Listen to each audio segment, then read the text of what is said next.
Hi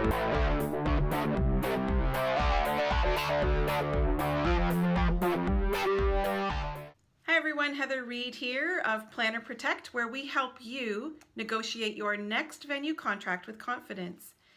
This is part two of an emergency checklist or an emergency plan document that I created for my clients' use for each and every event that we were on site for.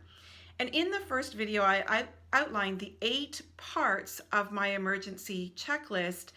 And in this video, I want to go through portions 5 through 8 of that checklist and tell you what I had in those portions. So we're going to start with just a quick overview once again of the 8 parts to the checklist. 1, client details. 2, planner details. 3, venue details. 4, event details. 5, emergency contacts. 6, crisis communications checklist. 7, incident fact sheets. And 8, media contact record. So those are the 8 sections, and we covered 1 through 4 in part 1 of this video series. And now we're going to look at parts 5 through 8. So the 5th one was emergency contacts. So in this document and in this portion, you want to customize several key contact information pieces for where you are at this particular event. So you want to look at the address and the phone numbers for the following: closest local hospital, urgent care facility, emergency or ambulance services, fire department, police department, and 24-hour pharmacy, to list just a few of things that you should be looking for the emergency contact information, so that if you had a situation on site, you wouldn't have to be scrambling to look up information. Part 6 is the crisis communications checklist. And this is where you want to think about, what do you do if you hear a first alert? So what can you expect, and what do you need to do should the fire alarm, for example, go off in the building? How do you make sure that you've gotten the situation's facts correct? Who do you need to talk to? Who is in charge? Who is in charge from your client's perspective, and from your planning team, and from the venue? Who do you need to inform of a situation? So who within the venue, within your team, and within your client needs to know emergency situations, and what information do they need to know? You need to know how to prepare for media calls or interviews. So who is going to be speaking to the media? Who is going to be speaking on behalf of the client? Who is going to be speaking on behalf of the venue? Are you as a planning agency going to be speaking, or deferring everything to your client?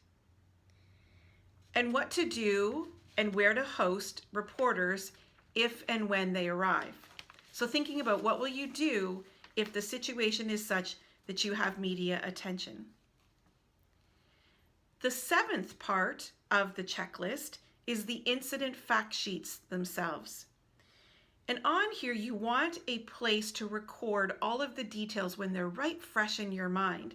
So you're not trying to remember, because if the incident is of such a magnitude, you may have to recall those details in great depth.